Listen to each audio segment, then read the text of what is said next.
Аса мәртебелі елбасы, мен Әйгерім Болатқызы Италияның Милан қаласынан келдім. Сондағы Европаның үздік оқу орындарының бірі Боккони университетінің лекторы және мемлекетті басқару магистрлік бағдарламасының директорымын.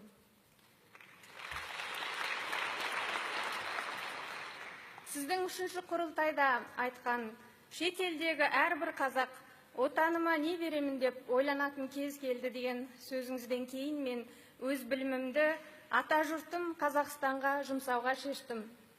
Содан бері бар күш-жігерімді қазақ елінің дамуына жұмсауға тырысып келемін.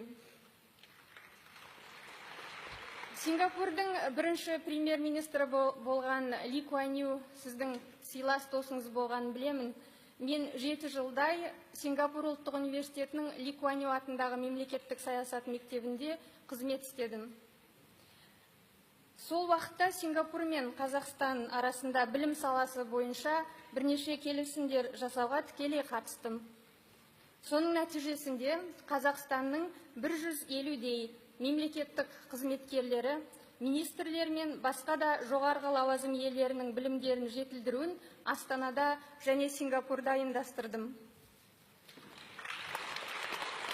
2012 жылы Назарбаев университеті мен Ли Куан Ю атындағы мемлекеттік саясат мектебі 5 жылға келісім жасауына мұрындық болдым. Бұл келісім шарт осы мамыр айында тағы да 5 жылға ұзартылды.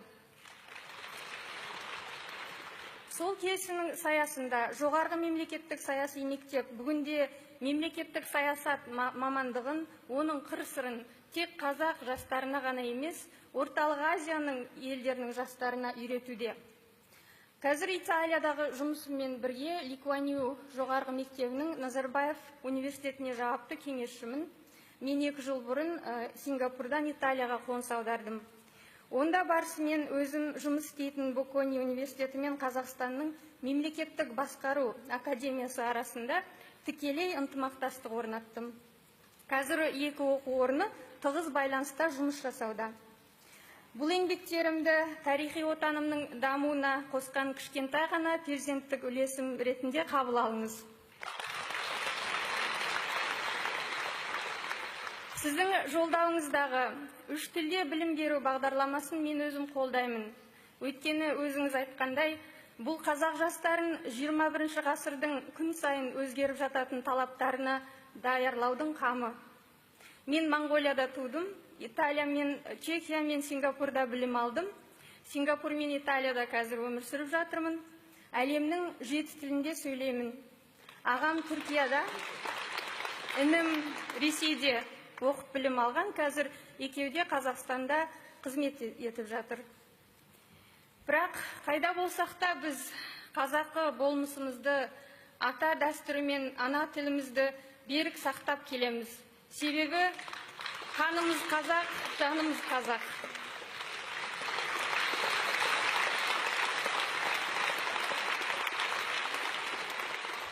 Өзіңіз айтқандай, ұлттық дәстүр мен озық білім екеуін құстың қос қанатындай қатар алып жүруге әбден мүмкіндік бар.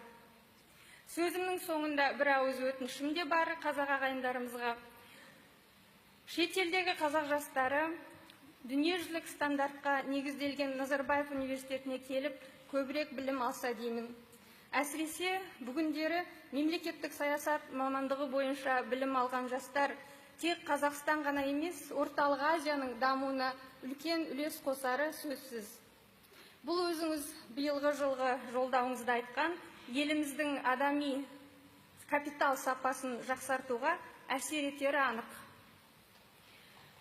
Аса құрметті елбасы, сіздің арқаңызда біз шетелдегі қазақтар арқа сүйейтін асқар таудай ата мекеніміз барын әрдайым сезініп жүреміз. Сол себепті халқымыздың бағына берген өзіңізге шетте жүрген миллиондаған қазақ жастарының атынан басымды иіп, ілтипатымды білдіремін.